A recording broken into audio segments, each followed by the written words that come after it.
Major funding for this series is provided by the National Endowment for the Humanities, by public television stations, and by the Chubb Group of insurance companies, for over 100 years providing worldwide business and personal insurance through independent agents and brokers. Additional funding is provided by the George D. Smith Fund, the Christopher Reynolds Foundation, the Corporation for Public Broadcasting, and other contributors. This program contains scenes of graphic violence. Viewer discretion is advised.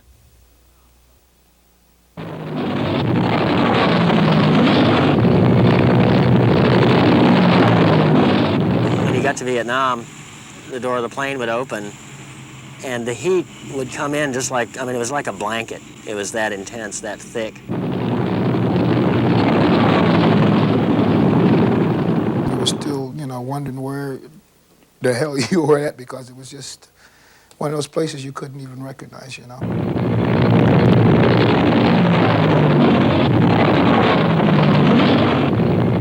I grew up in a small town called Percy, about 5,000 in rural Bucks County, and all of us in that environment simply learned that you owed something to your country.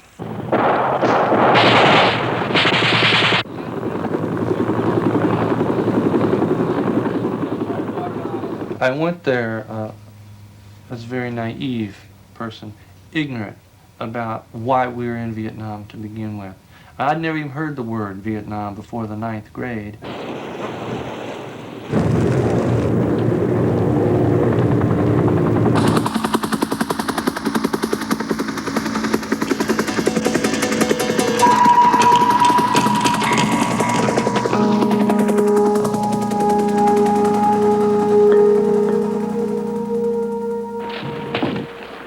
Come on, first, come on, let's go. All in behind, we might have something up there. Just keep going up the top of the hill, pull up behind 2-6 maybe. Come on, Sergeant Havard, you're overdue. Take a deep breath. Come on, keep moving. If y'all move out up there to get up on the top, go ahead. Let the second platoon handle it if they can. The soldiers Go, Sergeant Scott. got a great deal of support from the states. Classes by the hundreds would write letters addressed to a soldier in Vietnam, and these were packed up and sent to our unit.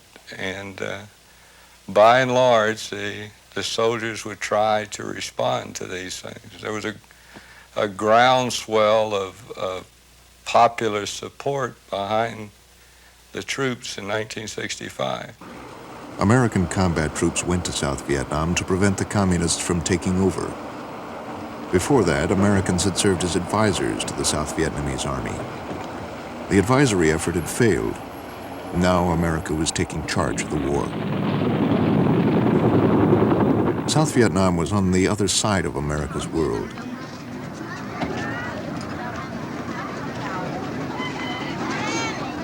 It was a strange, incomprehensible country for the American soldiers. A land whose people, language, and culture were completely unfamiliar.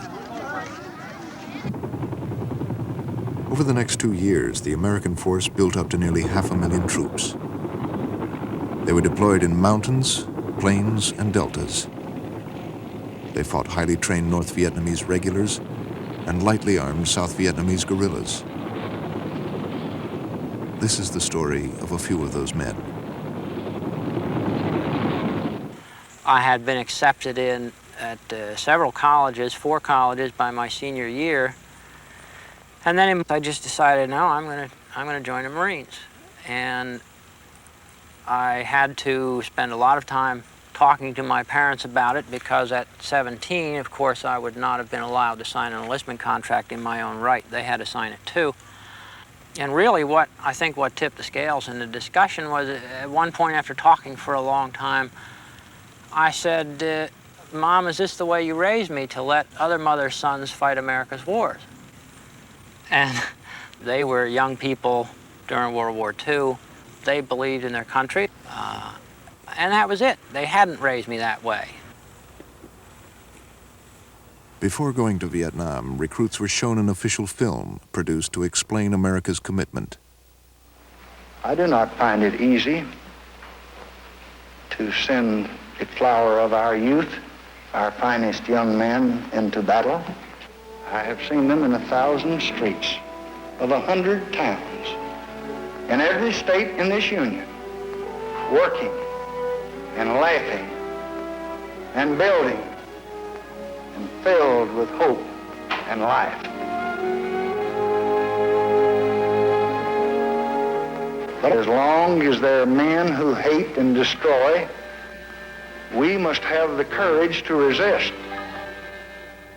During my senior year, when the government said that the communists were taking over Vietnam and if we didn't stop them there, we would have to stop them eventually in San Diego, I took that at face value, and I saw my opportunity to really to be a hero. The people of South Vietnam have fought for many long years. Thousands of them have died. Thousands more have been crippled and scarred by war. And we just cannot now dishonor our word or abandon our commitment or leave those who believed us and who trusted us to the terror and repression and murder that would follow. This then, my fellow Americans, is why we're in Vietnam.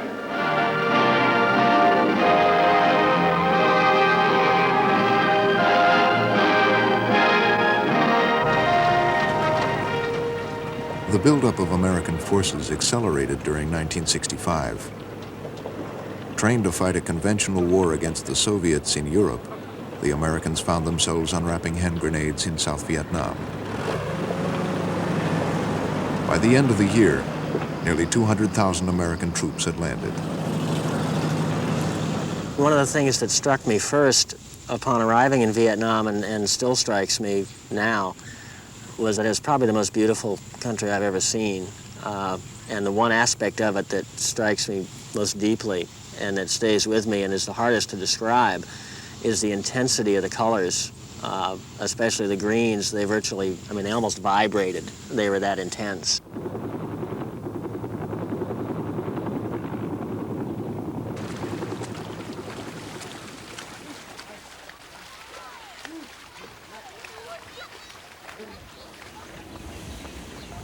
American soldiers were unprepared for the complexity of South Vietnam. Some Vietnamese were loyal to communist North Vietnam and the Viet Cong guerrillas. Some belonged to various religious and political factions. Many tried to remain neutral. Others supported the anti-communist government backed by the United States.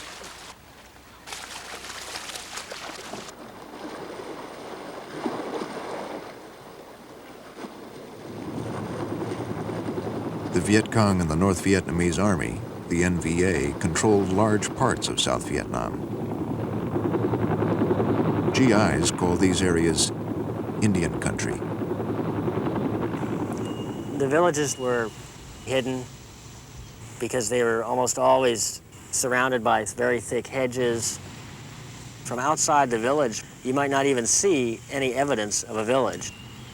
And then you'd walk through this hedge, and here was this whole society. We knew that the people who lived there probably lived normal lives that we might even understand if we were a part of it. But we weren't a part of it. All we saw were the people staring at us like we were from Mars. One of the first things that I began to wonder about, really wonder about, is the soldiers who were our allies, the Army of the Republic, we call them ARVN. They wouldn't fight, at least in our area, a heavily populated civilian area where the enemy was literally the old farmer by day, fighter by night kind of thing, with virtually no equipment except what they could capture from the Americans and the ARVN. Tremendously outnumbered. The Viet Cong were there day after day after day picking away at us, you know, like, I don't know, like gophers at the feet of a buffalo or something. And it occurred to me, these are the same people. The ARVN and the VC are the same people, the same race, the same culture, and yet one side seems to be chicken and the other side seems to fight in the face of overwhelming disadvantages. And I started wondering why, you know, why is this? They were far more mobile than we were. It was their country, they knew where they were going, they didn't need guides to get them around, they didn't need interpreters. When we went to the field, we took 50, 60, 70 pounds of gear. Your average Viet Cong guerrilla might have been carrying 10 pounds worth of stuff. He'd carry a rifle and a few rounds of ammunition and a little plastic bag or a leaf filled with some rice. That's all that man needed. Or woman. There were a lot of female guerrillas. So they were quick, they could get around, and if they did not want to engage you, they simply melted away. They disappeared. You didn't see them.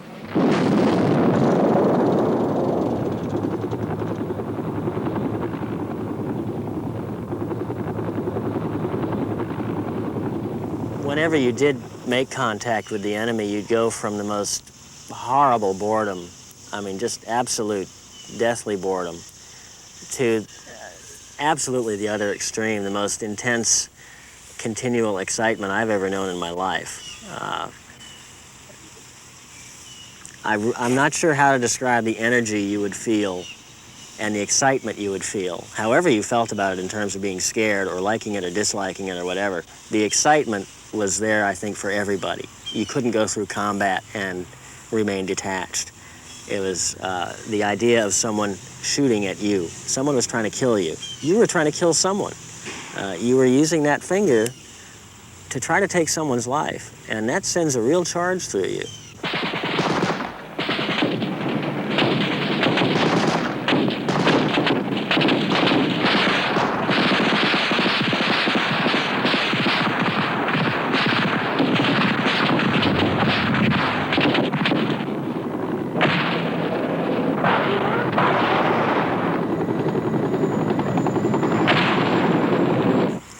The area where I operated for most of 1967 in Binh Dinh province on the central coast was probably the closest I'll ever come to seeing a Chinese silkscreen print come to life, where you have these mountains just rising up out of nowhere.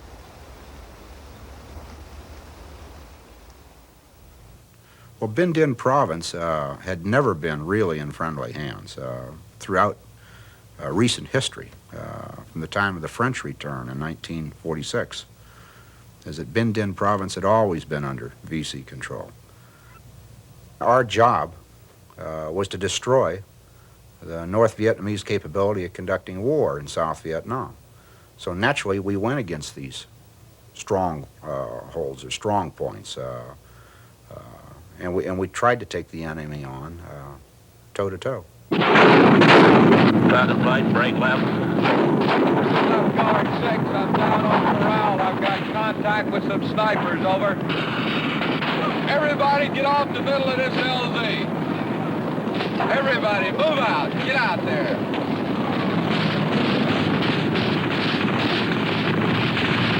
Four 6, get that motor set up on the hill. I want fire in 1 minute.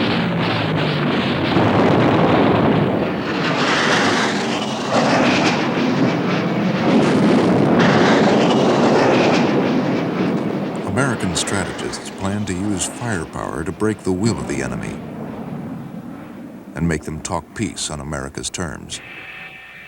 It brought to bear the power of its industry and technology, and also its young men.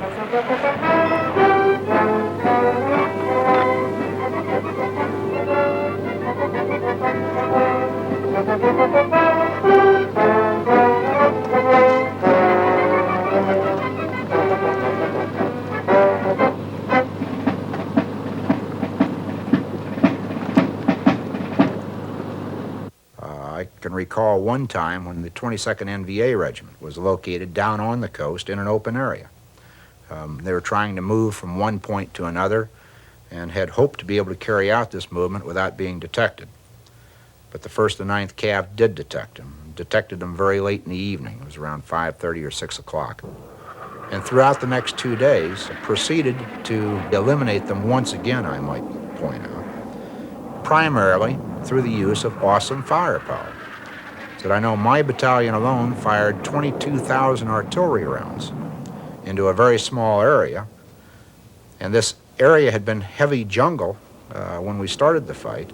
And it really looked like the moonscape when we got through. But it wasn't just artillery fire.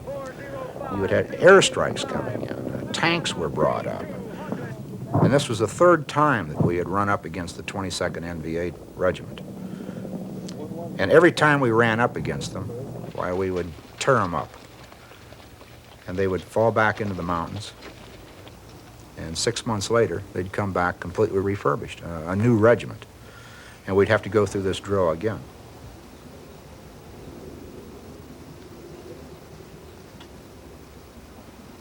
We captured the operations officer, the 22nd NVA Regiment. He was very interesting to talk to after we'd had him for about a month. This man was a senior captain, which would be the equivalent probably of a major or lieutenant colonel in the U.S. Army.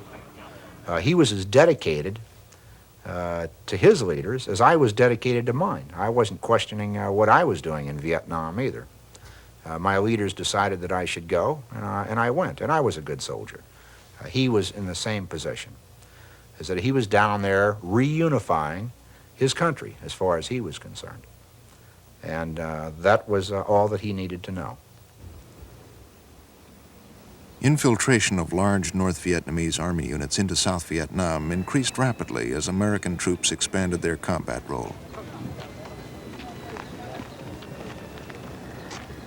When the North Vietnamese reached the South, they often relied on Viet Cong guerrillas recruited from Vietnam's predominantly peasant society. In Vietnam, for generations, the real power and the economy and the education through which you get power was in the hands of a very few people. Maybe 3 to 5% of the population controlled the government, controlled the economic life of the country. If you were a peasant or lowly born, it was almost impossible to break out of this chain of your father and your grandfather. The Viet Cong quite often can turn the peasant's mind into the idea that if you revolt, if you join us, we can change this system. As a result, many young men and women voluntarily, willingly joined the Viet Cong in Vietnam. He's developed into a savior of his village and his family, a super nationalist. He has to be able to be a pretty savage fighter, ambushes, quick hit and run operations, participate in the terrorism and beheading or assassinations of village chiefs or effective government officials who are opposed to him. He might be an extremely sensitive young man, may be Buddhist, may regard human life very highly, actually lose merits for his passage to the life beyond by taking human life. It's a complete metamorphosis. When he was riding that buffalo in the paddy field and became a fighting soldier against the government.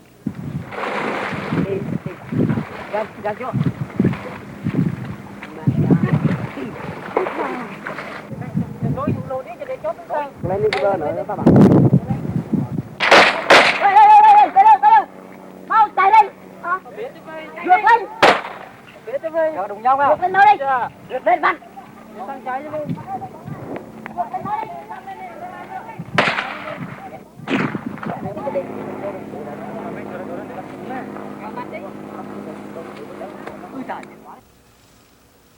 Most of our enemy contact at that time was not contact at all. It was mines and snipers, mostly mines. Our battalion, if I recall correctly, had something on the order of 75 mining incidents per month. Most of them, many of them producing casualties.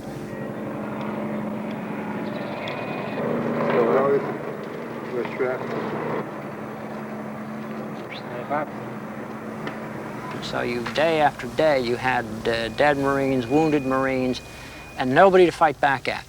In the meantime, you've got guys, you know, you go out, you run a patrol, somebody hits a mine, there's a couple of dead people, and here's Joe, the rice farmer, out in his field, he don't even stop. He don't even It's like you didn't even hear the blast. And after a while, you start thinking, wait, these people must know where these mines are. How come they never step on them? They must be VC. They must be VC sympathizers.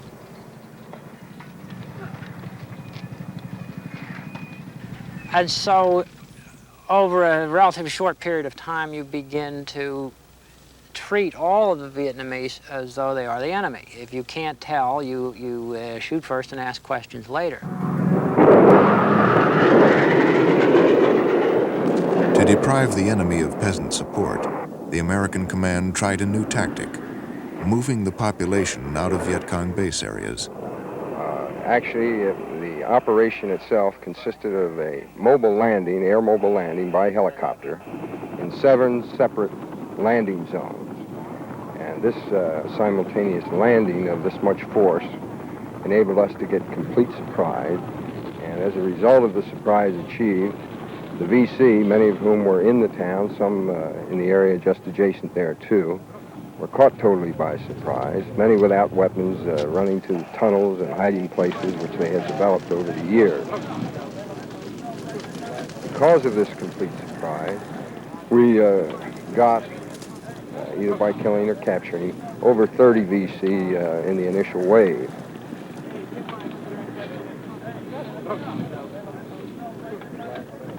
The main goal of it was to eliminate the National Liberation Front political and military structure from a triangular area, about 50, 60 square miles. And it was decided that in order to do this, they would move out the entire population. The part I was involved in was the evacuation of Ben Suc, which was a decent-sized city of perhaps around 3,000 people. We were providing some medical screening and medical backup for the operation.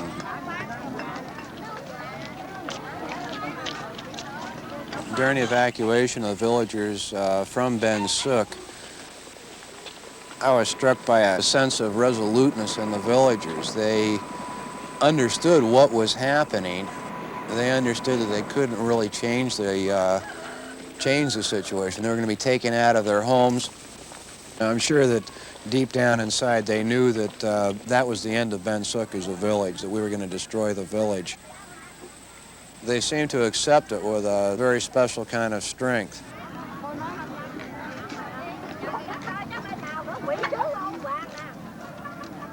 It was kind of sad in a way because Ben Suc was a pretty village. It was a very old village.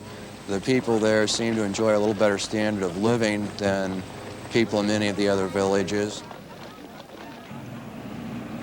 The villagers were taken out by boat, by helicopter, and by truck to relocation centers.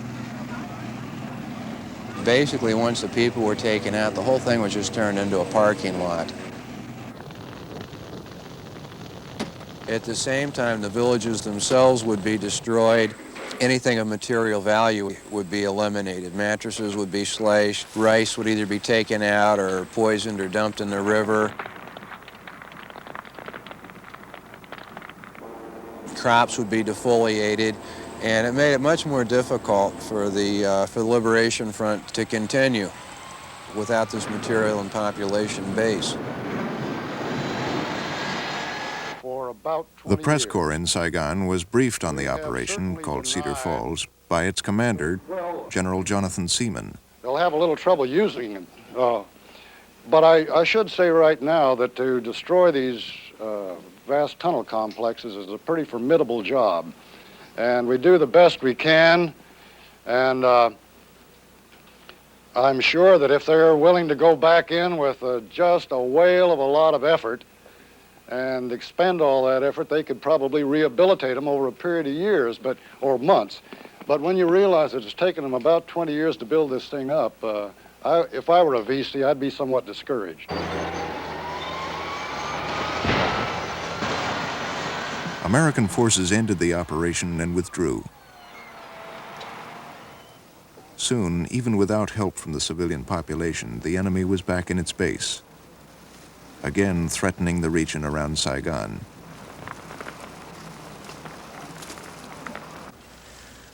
What really began to happen after after a few months was that you could get as far as understanding that this was crazy. What was going on here was nuts. But you didn't dare begin to draw conclusions from that because they pointed in directions that were just terrifying. I mean, America might not be the guys on the white horses with the white hats. Maybe we shouldn't be in Vietnam. Maybe I've gotten my ass out here in the bushes for nothing. You can't think about that kind of stuff in a situation like that. For instance, it never occurred to me to quit or lay down my rifle and say, I'm not going to do this. Somewhere lurking in the back of my mind was 20 years of making big rocks into little rocks. I knew when I went to Vietnam that I had to be there for 395 days. And if I was still alive when I got to the end of those 395 days, I could go home and forget the whole thing. You wondered, you know, are we going to make contact today? Are we going to get hit? But if you spend a lot of time thinking about that, particularly is this the day I'm going to buy the farm, you go nuts. You go nuts. You found ways, without even doing it consciously, of keeping your thoughts well within the immediate environment that you were dealing with.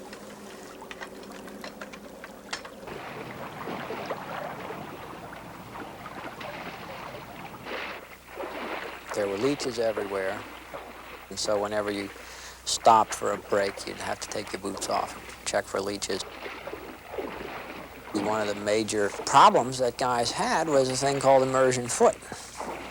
You get this kind of rot on your feet because your feet were always wet.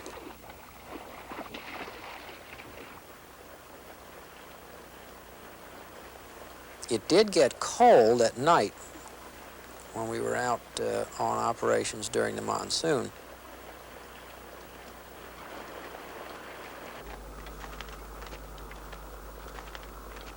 The heat was a lot harder to deal with in the summer months. You had been used to regularly 100 degrees, up to 110. Some days it would get up to 120. And we ended up taking a lot of chances. You'd go without a flak jacket, you'd go without a helmet. You were trying to decide what the odds were of getting heat stroke as opposed to what the odds were of getting hit.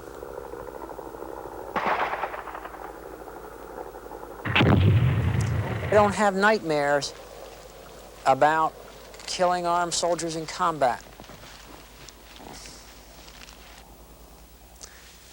I'm sorry.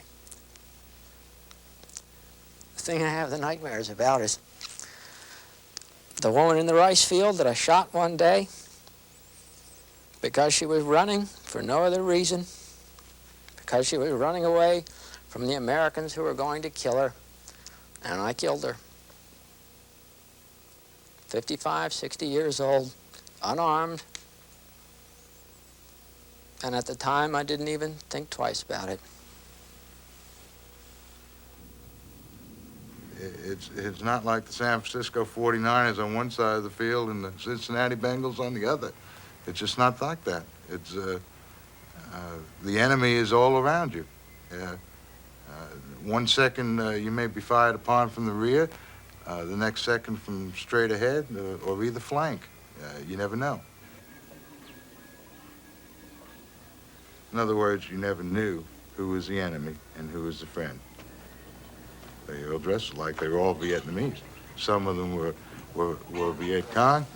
They all looked alike. What follows is an account from both sides, American and Vietnamese, of what happened in a village Marines were trying to clear of Viet Cong, 10 miles from where U.S. troops first landed in 1965. It's January 1967. We planned a detailed two-company operation involving a golf company of the 2nd Battalion, 1st Marines, and hotel company, which I commanded. I was put in charge of the operation as a senior company commander. Well, I could say, like, normally you come through on the village. In the operation, you come through on a sweeping motion online, and you're sweeping through the village. So we get up to this village, and First you start off with a little light sniper fire, you know, then you get this 50 calibers opened up, you're getting 30 calibers opened up, and you're getting people falling all over, and so you're running around trying to find out what you're doing. So we spread out and dug in. The lead squad of that 3rd platoon got about 100 to 150 meters from the tree line, and fire increased from the tree line directly to their front, and they also started receiving fire from both their flanks. It was intense gunfire, and it sounded like a jackhammer. If you ever hear a jackhammer going off, it sounded like you had about 10, 15 jackhammers going off at the same time. I mean, total chaos. And I called in artillery support to fire on the tree line. Waiting for the word to advance, but there wasn't no advance. We was pinned down, and we were pinned down all day, all night. In the rain, it rained like something pitiful. You couldn't see nothing. Couldn't see nothing. You was just pinned out there. And we had casualties. We took on a lot of casualties. Out of about 30 men, there were 11 left. And we called in helicopters to come in that night in the darkness to get the wounded and killed out.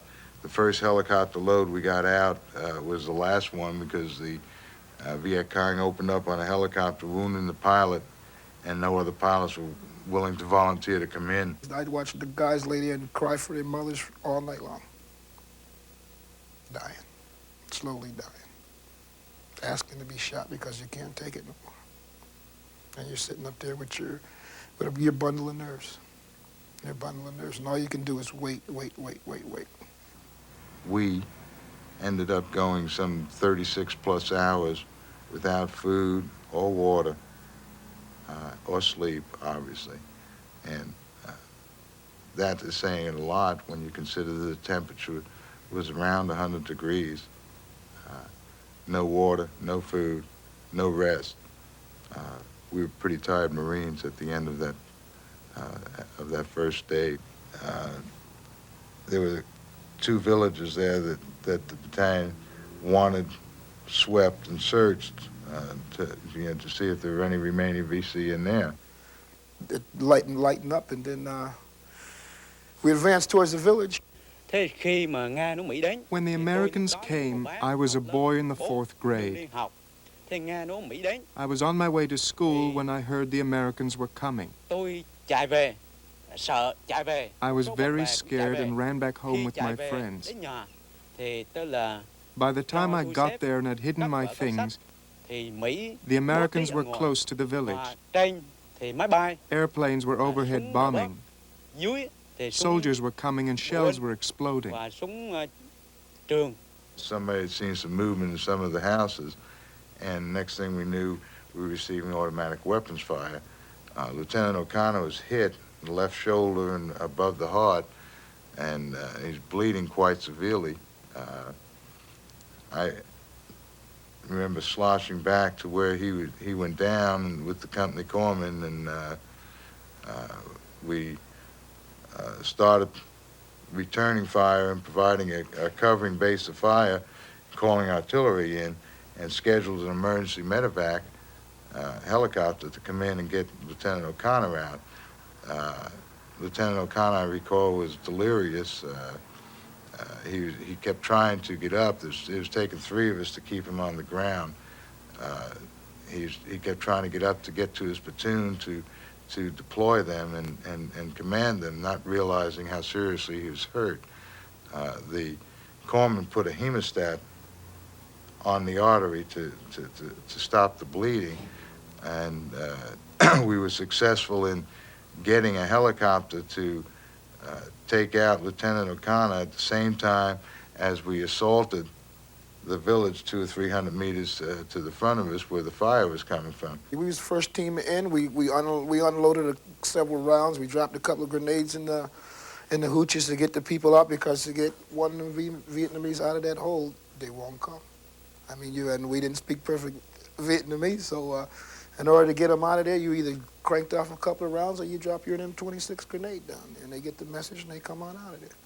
The assault took anywhere from 2 to 3 minutes, maybe 5 minutes at the outside. As quickly as I could determine, that there was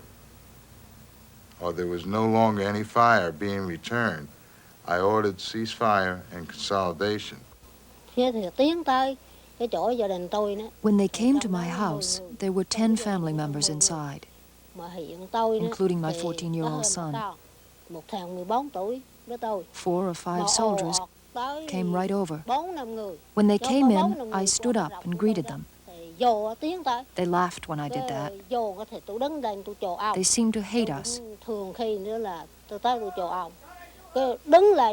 They just turned around and threw a grenade into the house. 9 or 10 people were blown to pieces. I was the only one who was wounded and survived. My son and everyone else just fell dead. I was wounded and extremely frightened and crawled quickly into a corner of the house. Although the grenade had already exploded, the soldiers fired their guns at the people to make sure that nobody would survive. It was mass chaos, like I say. Everybody's running around screaming. We got in the village and asking where the VC were, and people in the village were saying no VC. And like at one end of the village, you could hear a machine gun fire going off and people screaming, you know, and you know that somebody was either down in one of them holes getting dug out of there or something. And we dropped plenty of hand grenades down in booby traps, I mean, in holes and stuff to see if we could root them out. You know, you go into a hooch and you got tunnels in there, and you got old ladies and kids in there running out. And I didn't shoot any old ladies and kids. I know half the guys in my squad didn't shoot no old ladies and kids because that wasn't the fight there. They came and asked us about the Viet Cong. There were only women and children around then, and we didn't know where the VC were. But they shot at us anyway. They burned down the houses, and then they killed all our farm animals.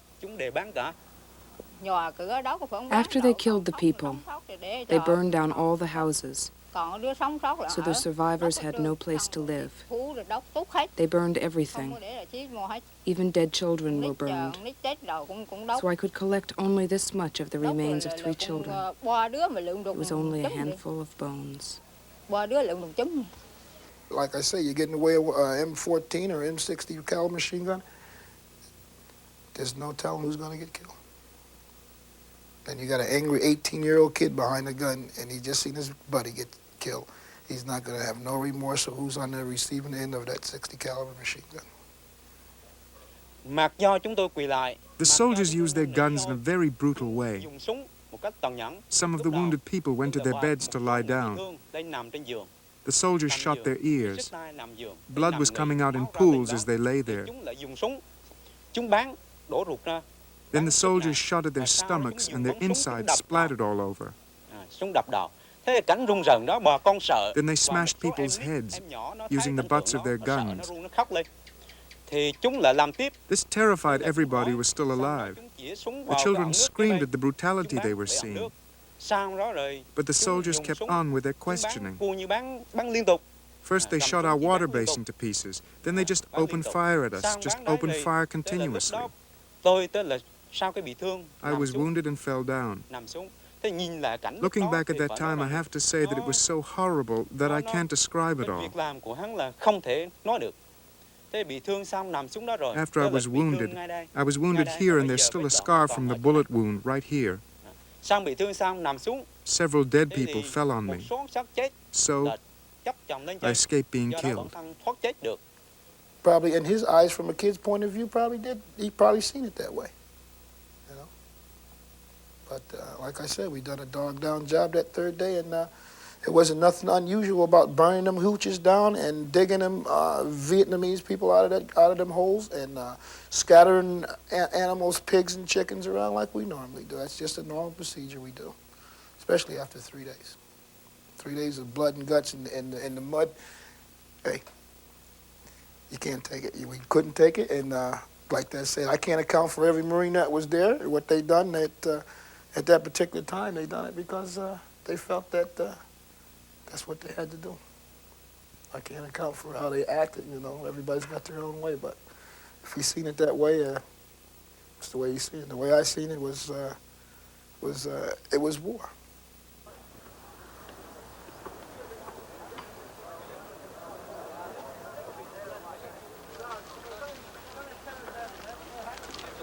After military operations in the field, men returned to their base camps.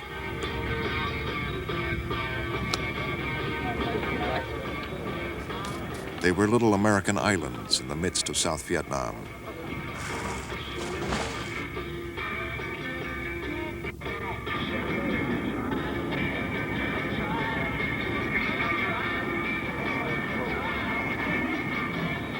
Okay, let's settle up. Go on with your digging, Noah. I'll go. You see the rifles, John? Never better. Besides, I wouldn't know what to do with myself sitting around here without you guys. Next to the bases, small Vietnamese towns grew up.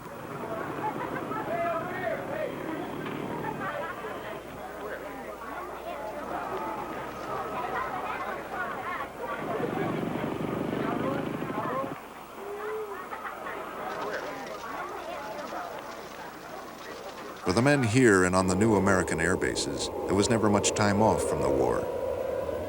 Bombing operations were conducted around the clock. North Vietnam was a main target. Leslie Gelb. The bombing of North Vietnam was considered a linchpin of the whole war strategy for two reasons. First, it was the way you applied pressure and caused pain in North Vietnam itself. Secondly, it was supposedly the way you cut off the necessary flow of supplies from North Vietnam to the North Vietnamese and Viet Cong troops fighting in South Vietnam.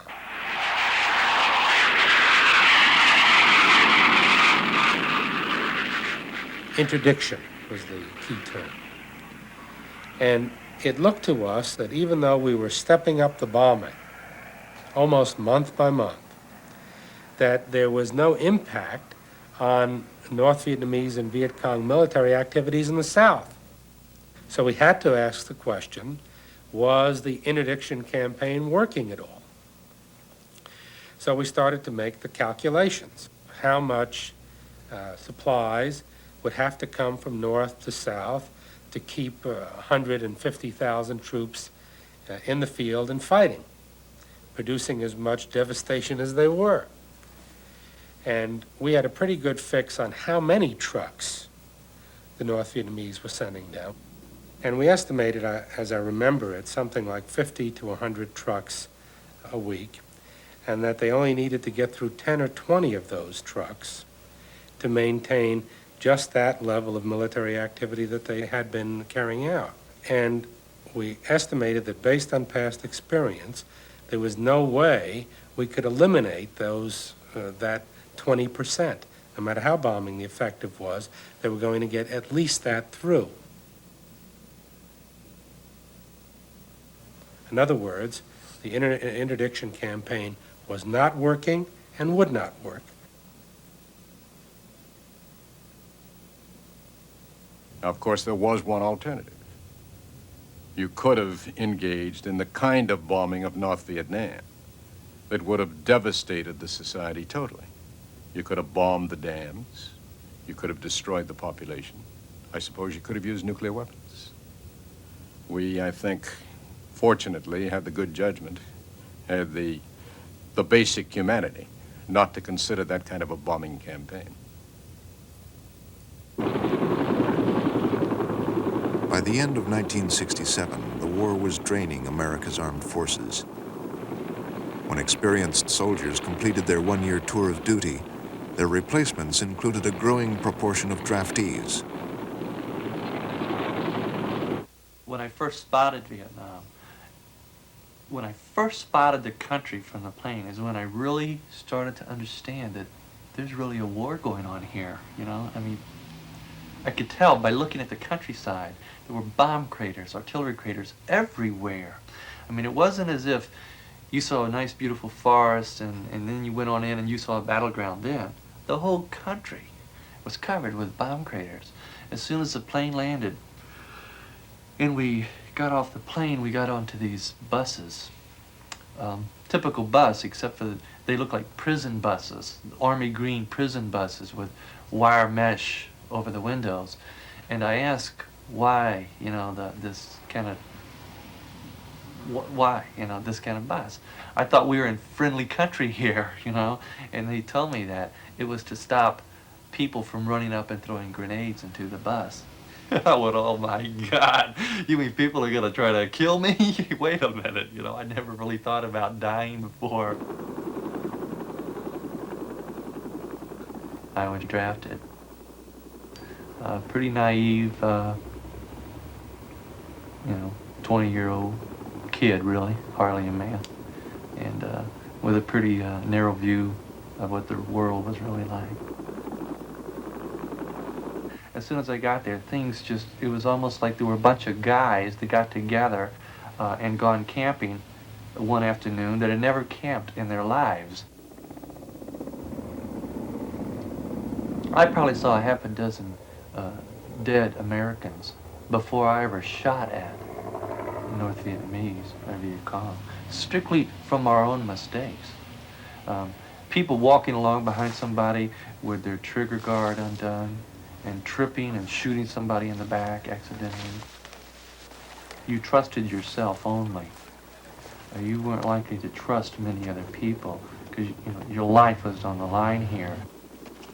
We had like 20-year-old platoon officers who had gone to officers candidate school for 10 months and got shipped to Vietnam and were in charge of a platoon of men in combat. 20 years old.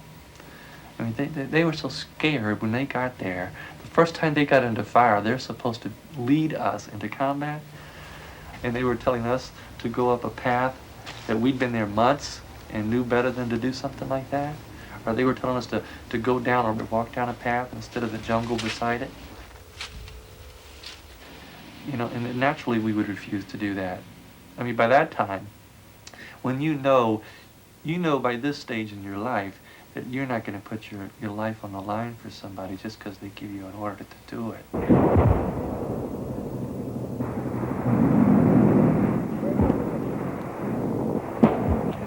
Where the fuck was that second platoon we got? All right, I need a perimeter set up here, quick. Oh, man. You got the first aid dressing? I don't have. They're up there, they're drinking blood. Them dirty bastards. Oh, okay. I knew they were going to get us to the... God damn. One for him. One more, one more. Perimeter set up around us. Get another company in here. You got a first aid? Get him. If I got in the belly, you better get me in the belly first. Don't get excited. Why not? Another day in the nap.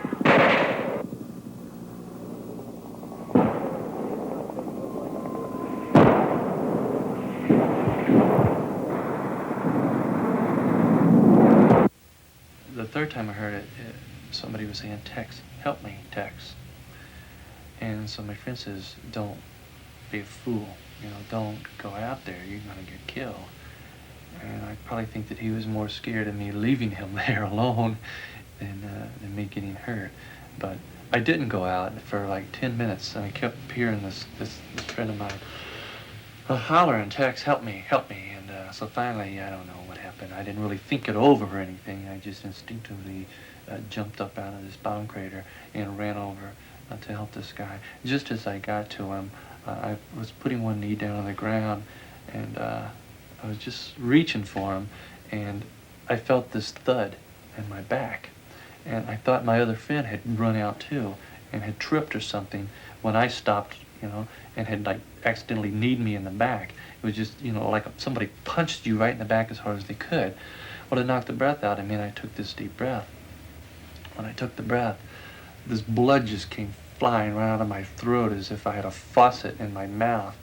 And, you know, I ended up just falling, you know, like my chest hits the ground.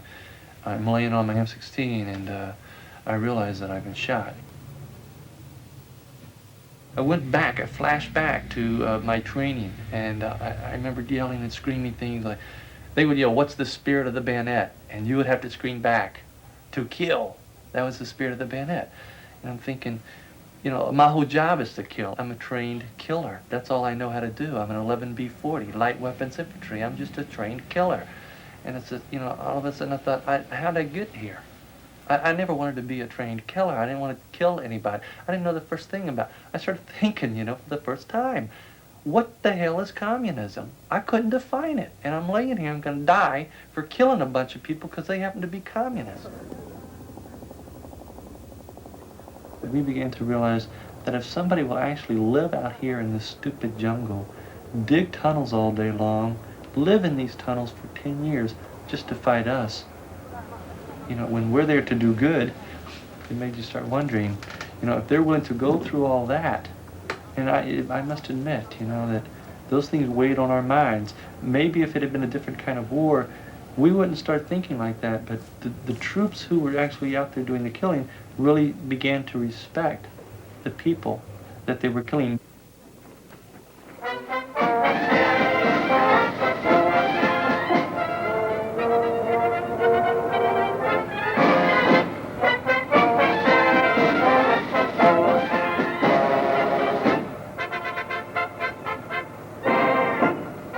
By late 1967, the American forces in South Vietnam numbered nearly 500,000.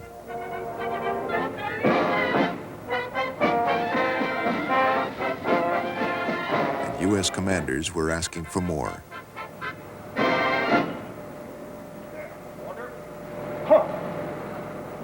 Vice President Hubert Humphrey came to Saigon to reaffirm America's commitment.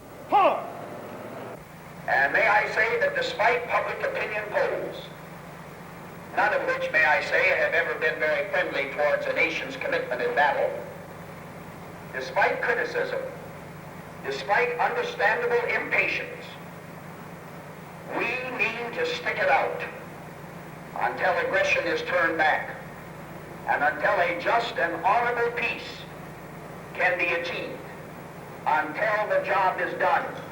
That is the policy of the President of the United States, the Vice President of the United States, and the Congress of the United States. So let people understand that.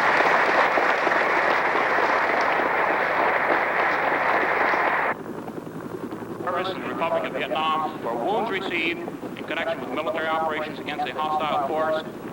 Congratulations. For heroism against North Vietnamese unit. I think after a while I began to feel that someone was taking advantage of our bravery and our courage, and I think there was that, to no good end.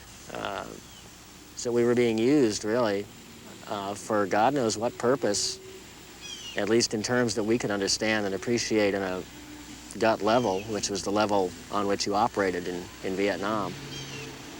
Words like peace with honor and negotiations, they didn't pay the bills over there, not when you were out in the field. Well, the things I try to put away is seeing my partners getting killed, laying out there in that mud and that rain for so long. That's the only thing that really upset me about that whole operation. I could have given a damn about what happened inside that village. It's my personal feelings. In grade school, we learned about redcoats, the nasty British soldiers that tried to stifle our freedom and the tyranny of George III. And I think, again, subconsciously, but not very subconsciously, I began increasingly to have the feeling that I was a redcoat. And I think it was one of the most staggering realizations of my life, to suddenly understand that I wasn't a hero, I wasn't a good guy, I wasn't handing out candy and cigarettes to the kids in the French villages, that somehow I had become everything I had learned to believe was evil. When I went on R&R in Hong Kong, I came very near to deserting. Somehow in the space of 8 months, I'd reached the point from being a volunteer hurrying off to do his duty for his country to seriously contemplating desertion, to just disappearing into the world somewhere. We had just gotten there, and we was all sort of eager to do a good job and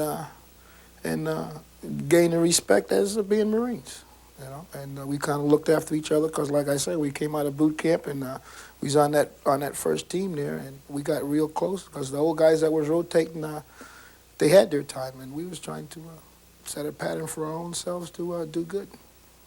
And there just seemed to be no label on anyone except soldier and comrade and buddy.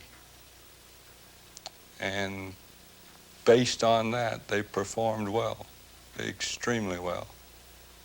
And it was a pleasure to have, and a privilege to have commanded them. For wounds received in connection with military operations against a hostile force. When did you get hit? 25 October, sir. 25 October. Yes, sir. You were one of our early ones. Yes, sir. Congratulations. Exceptional meritorious service. Congratulations. You've done an outstanding job. That's quite a By medal. direction of the President under provisions of Army Regulation 672-5. After almost 3 years, American combat forces had won major battles, but not the war. American commanders had expected their massive firepower to grind down the enemy.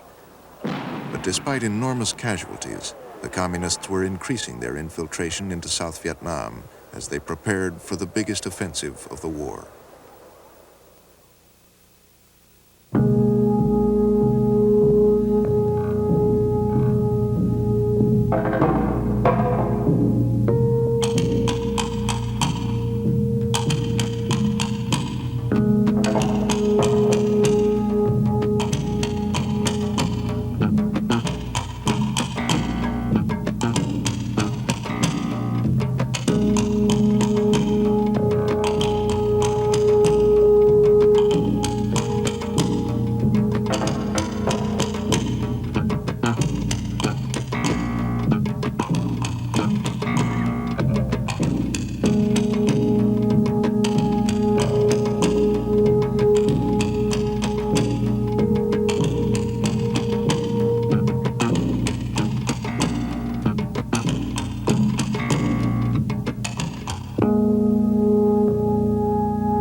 This man was America's enemy. So was the veteran communist leader Ho Chi Minh, the Saigon dock worker who sabotaged a U.S. Navy ship, the Viet Cong courier who resisted confession under torture, the child who helped make weapons. The war is seen by America's enemy, next on Vietnam.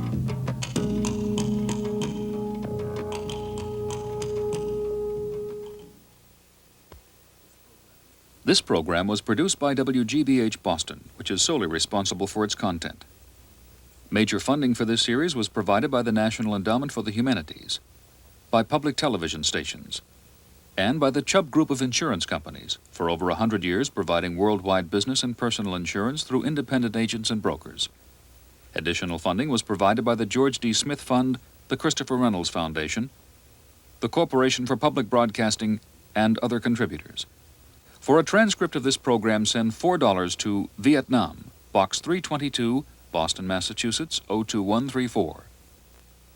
TV series chief correspondent Stanley Carno has written the companion book Vietnam, A History, published by the Viking Press and available in bookstores and libraries.